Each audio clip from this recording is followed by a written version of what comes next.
कितनी लीलाएं हैं। एक कृष्णदास जी की लीला है, इसमें सुनाता हूं कभी कभी कथा में। उन्होंने कहीं कथा में सुना, और ये महाभारत में ऐसा लिखा है कि अगर कोई व्यक्ति बेनागा बिना एक दिन भी छोड़े 12 वर्ष तक एक नियम का पालन करेगा, तो 12 वर्ष बाद उस नियम के प्रभाव से वो जो चाहेगा वो उसको मिल जाएगा। कोई भी एक सद नियम 12 वर्ष तक करना है, एक दिन भी आपकी छुट्टी नहीं होनी चाहिए उसमें। आपकी छुट्टी हो उसकी पूरी जिम्मेवारी ठाकुर जी रखेंगे, ऐसी ऐसी व्यवस्था कर देंगे कि आपका नियम पूरा ही नहीं हो पाए, लेकिन आपको फिर भी करना है। तो कृष्णदास जी नियम करते थे। उन्होंने नियम ले लिया ठाकुर जी को माला पहनाने का। बोले मैं रोज माला पहनाऊंगा ठाकुर जी है, और 12 वर्ष बाद मेरी एक ही इच्छा है कि 12 वर्ष तक मैं माला पहनाऊंगा, लेकिन 13वें वर्ष के पहले दिन ठाकुर जी को आना पड़ेगा मेरे पास माला पहनवे, मैं नहीं आऊंगा। नंदगांव में रहते थे, रोज माला बनाते और रोज लेकर के नंदगांव में ऊपर ठाकुर जी को पहनाते। बारिश हो, गर्मी हो, जाड़ा हो, बुखार हो, पीड़ा हो, कुछ भी हो जाए, लेकिन उनकी माला बेनागा रोज पहनाते। और माला पहनाने के बाद ठाकुर जी के कान में बोलते, लाला इतने दिना और रह गए, इतने महीना और रह गए, इतने वर्ष और रह गए। मेरी इच्छा पता है ना लाला, और कछु ना चाहिए, बस 13वें साल के पहले दिन तू आए जाइयो तो माला पहनाऊंगा वहीं अपनी कुटिया पे। 12 वर्ष पूर्ण होने लगे। अंतिम दिन था 12वें वर्ष का, और श्री कृष्णदास जी बेचारे रोते रोते जा रहे हैं। बोले मेरी सेवा पूरी है गई, आज 12 वर्ष को नियम पूरा है गयो मेरो। ठाकुर जी के गले में माला पहनाई और कान में बोले लाला अब मेरी सेवा पूरी होगी, अब मैं ना आऊंगो, अब तू आइयो मेरी कुटिया पे। तेरे काज 56 भोग बना के रखूंगो, खीर बना के रखूंगो, मिष्ठान बनाऊंगो, पूड़ी बनाऊंगो, पराठे बनाऊंगो, लाला जो तू कहेगो सब पवाऊंगो। और मुझे कछु नहीं चाहिए, ना इंद्र को वैभव, ना यम की भूमि, कुछ नहीं चाहिए। केवल लाला मेरे घर आ जाए और मैं अपने हाथन से माला पहनाता हूं बस। 12 वर्ष तक बेनागा प्रत्येक दिन माला ठाकुर जी को पहनाई। 13वां वर्ष प्रारंभ हुआ, रात भर सोए नहीं, 56 भोग बनाए अपनी कुटिया में, सुंदर माला बना करके रखी। एक बहुत सुंदर पद है, मुझे याद आया अभी। पूरा घर तैयार करके श्री कृष्णदास जी उस मार्ग पर बैठ गए जिस मार्ग से ठाकुर जी को आना है, जो नंद भवन तक जाता है। उस मार्ग पर बैठ के पलक भी नहीं झपका रहे हैं अपनी, अपलक नेत्रों से बस मार्ग को देख रहे हैं। जरा सी हवा चलती है, कोई पत्ता हिलता है, तुरंत विचलित हो जाते हैं। जय जय आ गए, लाला आ गए होगो। पलकन सोमग झारू मेरे, पलकन सोमग झारू मेरे, पलकन सोमग झारू मेरे, पलकन सोमग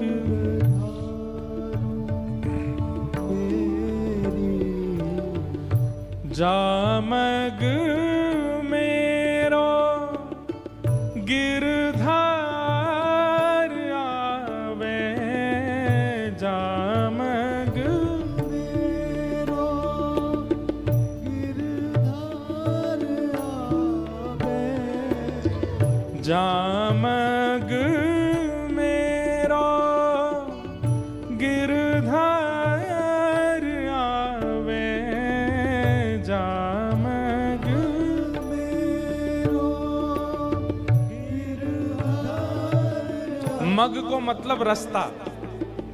जामग मेरा प्रियतम आवे, जामग मेरा प्रियतम आवे।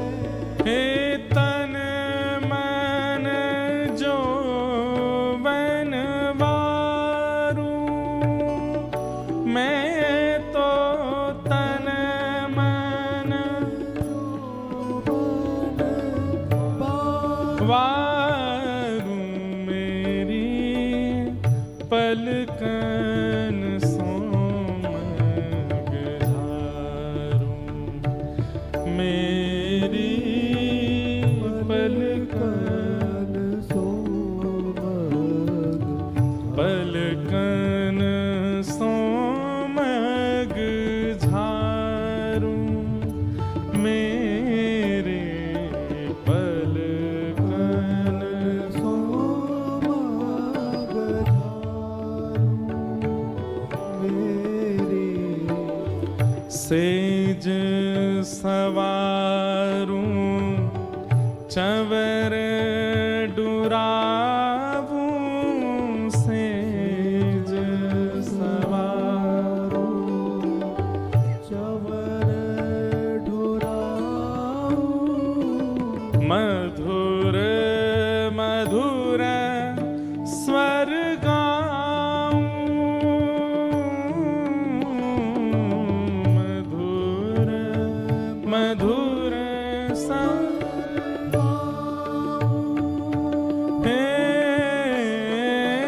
रसिक प्रीतम पिय जो मिल मोहे, रसिक प्रीतम पिय जो मिल मोहे, हस हस कंठ लगाऊं,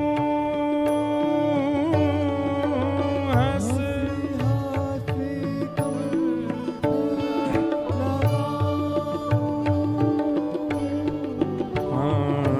पलकन सोमग झारू, मेरे पलकन सोमग झारू,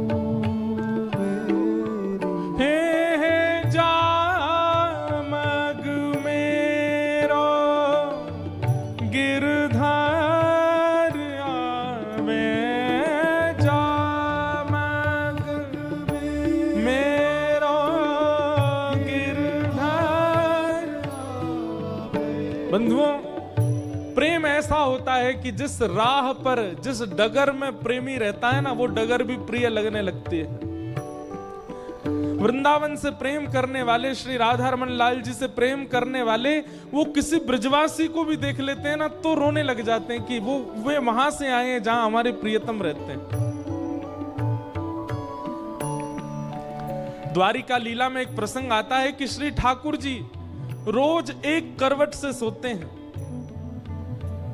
कुछ वर्षों बाद रुक्मणी जी ने ठाकुर जी से कहा, आप एक ही करवट से सोते हो, हमेशा एक ही दिशा में मुख करके सोते हो, आप कभी करवट क्यों नहीं बदलते, कभी उस दिशा में क्यों नहीं सोते? ठाकुर जी रोज इस बात को टाल देते। एक दिन रुक्मणी जी ने सौगंध देकर के कहा, आप मुझे बताइए, आप एक ही करवट से क्यों सोते हो? ठाकुर जी कहते हैं, क्योंकि अगर मैं करवट बदलूंगा, उस तरफ करवट लेकर के सोऊंगा तो मैं सो नहीं पाऊंगा। क्यों? क्योंकि उस दिशा में वृंदावन है, और वृंदावन की ओर करवट लेकर के जब मैं सोता हूं तो मुझे यशोदा मैया, नंद बाबा, राधा रानी, सब गोपियों की बहुत याद आती है।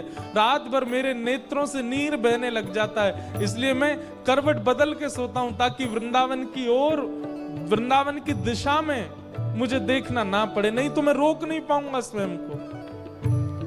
अरे कहां तक कहें, वो मार्ग प्रिय लगता है जहां प्रियतम रहते हैं, वहां के लोग प्रिय लगते हैं, वहां से आई हुई वस्तु प्रिय लगती है। अरे वो दिशा प्रिय लगने लगती है जिस दिशा में हमारे प्रियतम रहते हैं।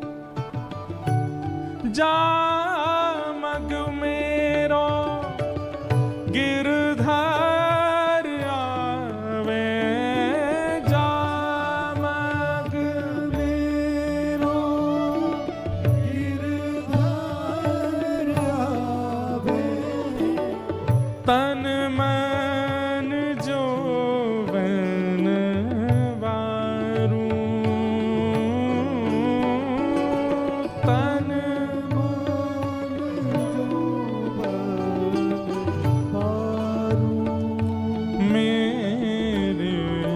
पलकन सोमग झारू, मेरे पलकन सोमग झारू, मेरे पलकन सोमग झारू, मेरे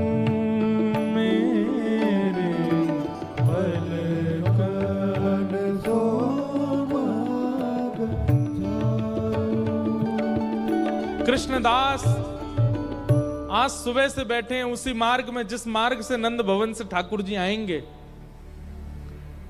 पलक भी नहीं झपका रहे हैं, अपनी आंख खोल करके बैठे हैं। बोले मैं वो क्षण ऐसा ना हो कि मैं पलक झपकूं और उसी क्षण ठाकुर जी आ रहे हूं, वो क्षण में विश्राना नहीं चाहता, मैं छोड़ना नहीं चाहता। सुबह से दोपहर हो गई, ठाकुर जी नहीं आए। दोपहर से शाम हो गई, ठाकुर जी नहीं आए। शाम से रात हो गई, ठाकुर जी नहीं आए। रात से जब अर्धरात्रि हो गई तब तक भी कृष्णदास जी बैठे रहे। आ रहो होगो लाला, अभी व्यस्त होगो, यशोदा मैया ने पकड़ लियो होगो, नंद बाबा ने। आज से ज्यादा 100-150 साल पुरानी घटना है ये, नंदगांव की।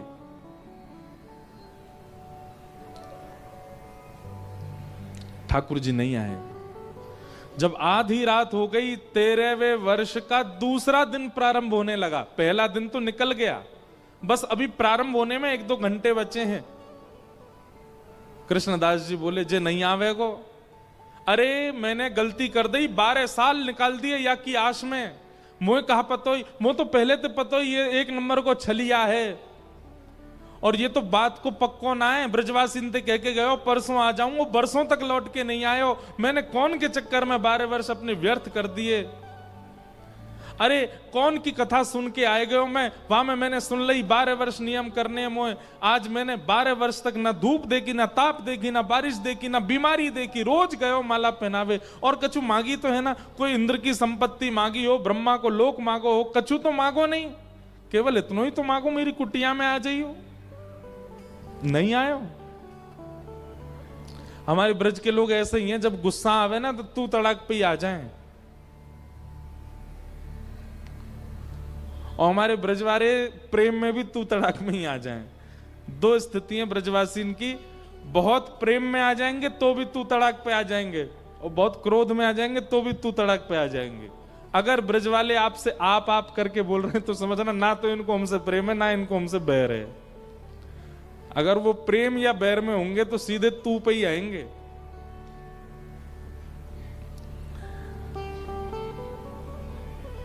कृष्णदास जी बोले अब ना रहूंगा यहां पे, अब एक क्षण भी ना रुकूंगा यहां पे। अपने सबरे बोरिया बिस्तर बांधे, जितना 56 भोग बनाया था ठाकुर जी के लिए वो सब भी डलिया में एक जगह भर लिया, सबकी पोटली बनाई, पूरी कुटिया को उजाड़ दिया अपनी को क्रोध में, और सब सामान लेकर के निकल पड़े। कहां? बोले 12 साल नंदगाम में रह लियो, नहीं आयो छलिया, अब अंतिम श्वास तक बरसाने में रहूंगा, किशोरी जी के पास रहूंगा। नंदगांव से बरसाना इतना दूर है, 7 किलोमीटर, पता ही नहीं चलती कब पहुंच गए। 7 किलोमीटर भी नहीं है। कई लीलाओं में तो ऐसा आता है कि किशोरी जी अटारी पे चढ़ करके नंदगांव में ये देख लेती हैं लाला क्या कर रहे हैं। ठाकुर जी गौचारण कर रहे हैं, ठाकुर जी को यशोदा मैया कहा कर, पूरे दिन किशोरी जी ऐसी बैठी रहे सज धज के, वहीं पे नंदगांव में देखती रहे, पास ही हैं दोनों। कृष्णदास जी जैसे बरसाने जाने लगे, इतने में ही सामने से गैयान को झुंड, अनेक गैया और बड़ी बड़ी गैया सब आ रही हैं चलती भाई। अब मार्ग पूरो गैयान ते भरो हुए, कृष्णदास जी कोने खड़े है गए, प्रतीक्षा करने लगे सब गैया चली जाएं तो मैं आगे जाऊं। चलते चलते चलते चलते महाराज घंटे बीत गए, लेकिन गैयान को वो काफिलो खत्म नहीं भयो। कृष्णदास जी बोले भैया जी इतनी गैया मैंने जीवन में पहली बार देखी, कहां से आ रही है सबरी। इतने में ही अपने कंधा पे एक लाठी टांगे और उन पे दोनों हाथ टांगो, ऐसे चल तो भयो एक ग्वारिया हरो मदमस्त चाल में, ऊंची ऊंची धोती पहन रखी, पामन में कड़ूला पहन रखे हैं, गले में एक मोती की माला पहन रखी है और सिर पे बढ़िया ऐसे घुमावदार पाग पहन रखी है, पीरो पीरो चंदन यहां तक लगा रखो है और चल तो भयो बढ़िया गुनगुना तो भयो कछु आ रो एक ग्वारिया। कृष्णदास जी ने कही ओ भैया ओ ग्वारिया के इतकुआ। ग्वारिया गयो, कहा बात है बाबा। बोले भैया ही कौन की गैया है, इतनी गैया मैं कब तक खड़ा हूं यहां पे, जो पूरी ना है रही। अरे बाबा जी नंद भवन गैया है, 9 लाख गैया हैं, खड़े खड़े 2 दिन निकल जाएंगे तो मैं तो पूरी ना होंगी, इतनी गैया है। कृष्णदास जी बोले भैया मैं तो भूखो मरो, पूरा दिन है क्यों कछु खायो ना पियो, पूरे दिन प्रतीक्षा करते रहो। अब ये गैया और आ गई है सामने, अब मैं तो यहीं बैठ रहा हूं, यहीं बैठ के भोजन पा रहा हूं, फिर तब तक गैया चली जाएंगी, फिर जाऊंगा बरसाने।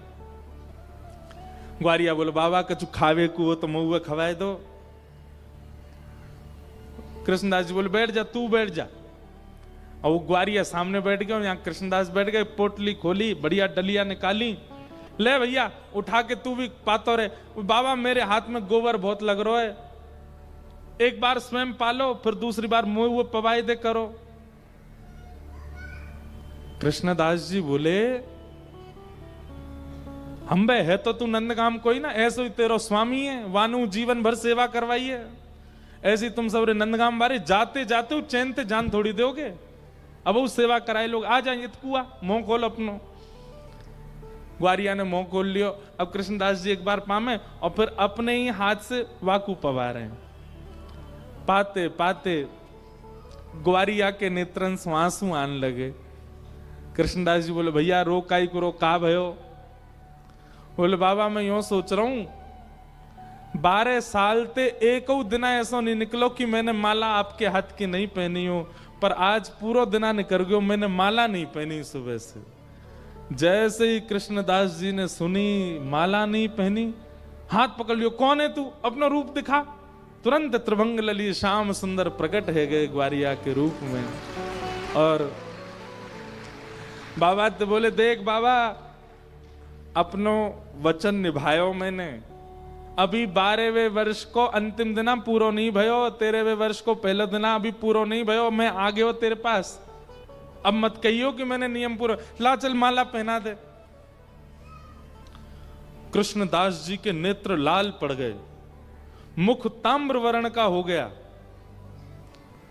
ठाकुर जी बोले बाबा एक बाबा गुस्सा का कर रहा है, अब आ तो गो तेरे सामने, अब मुझ गोद में बैठा ले, मुझ प्रेम कर ले और तू जो चाहे वो पवा दे, जैसे चाहे जो चाहे कर ले। कृष्णदास जी बोले मैं सब समझ रहा हूं, तू काई को आयो है। बोले 12 वर्ष नंदगाम में रहो, कभी नहीं आयो, लेकिन बरसाने की तरफ मुख कहा कियो कि प्रकट है क्यों सामने, अब ना रहूंगा यहां पे। और अपने सब पोटली ओटली उठा के सीधे भागे बरसाने। ठाकुर जी पीछे पीछे दौड़े, अरे बाबा रुक जा, मैं आ तो गयो। बोलना है किशोरी जी की तरफ मुख कियो तो तू प्रकट है गयो, किशोरी जी के चरणन में रहूंगा तो तू रोज हाजिरी लगावे आवे, वो मही में ले करूंगा तो ते। और सुन लाला, ठाकुर जी बोले कहा, बोले आज तक मेरो नाम कृष्णदास, आज मैं अपना नाम बदल रहा हूं, अब मेरा नाम है राधा दास, अब मैं वही बन के रहूंगा, अब मैं ही रहूंगा। और श्री कृष्णदास जी राधा दास बन गए और श्री जी के चरणन में जाकर के आनंद सो विराजे। ये है रास। ये क्या है? रास। हमारे साथ नहीं होता। हम तो सुबह बत्ती घुमाई दई, अगरबत्ती घुमाई दई, भोग लगा दियो, चना चनोरी को पाले ही चले गए, रात में आकर के वही भोग लगा के सो गए।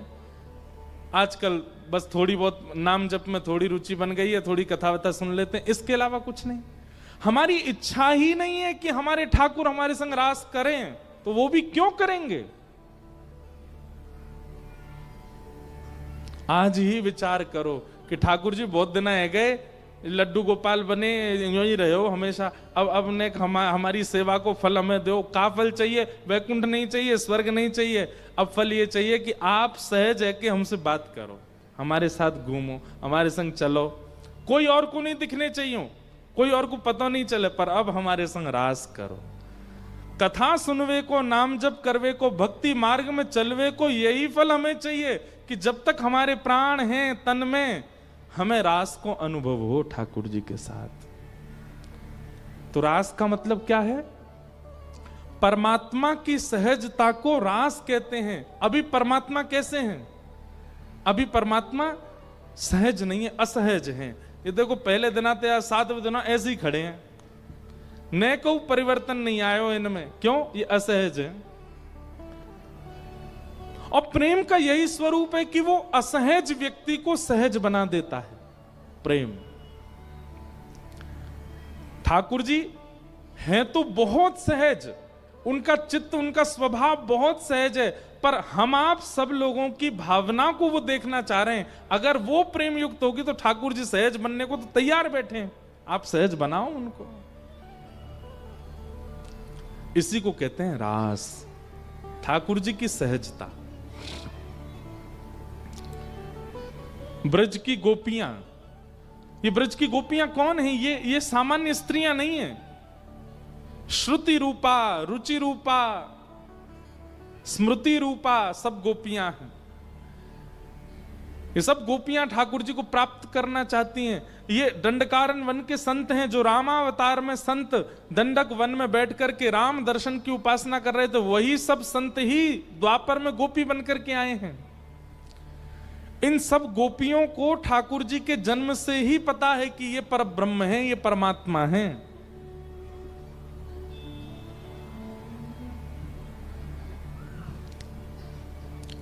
ज्यों ज्यों ठाकुर जी बड़े हो रहे हैं, त्यों त्यों गोपियों के मन में भाव आ रहा है कि नाथ अब कब अपने आप को हमें प्रदान करोगे, कब तक और प्रतीक्षा करनी पड़ेगी।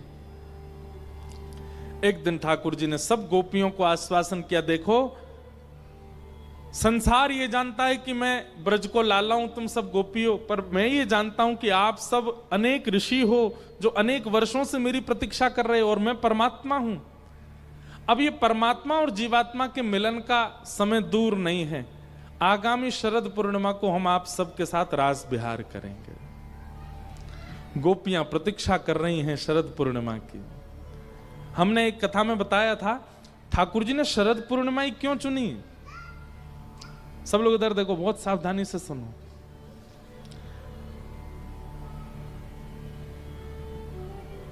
जनकपुर के पुष्प वाटिका में राम जी ने सीता जी को पहली बार जो देखा था, वो तिथि भी शरद पूर्णिमा ही थी। वो तिथि भी शरद पूर्णिमा ही थी। और उस दिन अभी राम कथा में ऐसा वर्णन आता है कि जब राम जी पुष्प वाटिका में घूम रहे थे, तो कुछ सखियों ने, सीता जी की सखियों ने दूर से राम जी को देखा, और राम जी को देखते ही वो तो भाव विह्वल हो गई, दौड़ी दौड़ी सीता जी के पास गई, बोले एक गौर है एक श्याम, गौर श्याम दो भाई विचरण कर रहे हैं, इतने सुंदर हैं। गौर वाले तो सुंदर हैं, पर श्याम वर्ण के तो इतने सुंदर हैं कि उनको देख करके बस यूं लग रहा हो कहा न्योछावर कर दें इन पे। हे सियाजू, उनके दर्शन को चलो। तो यहां से पुष्प बीनती भाई सीता जी आ रही हैं, सामने से राम जी आ रहे हैं। तो उस समय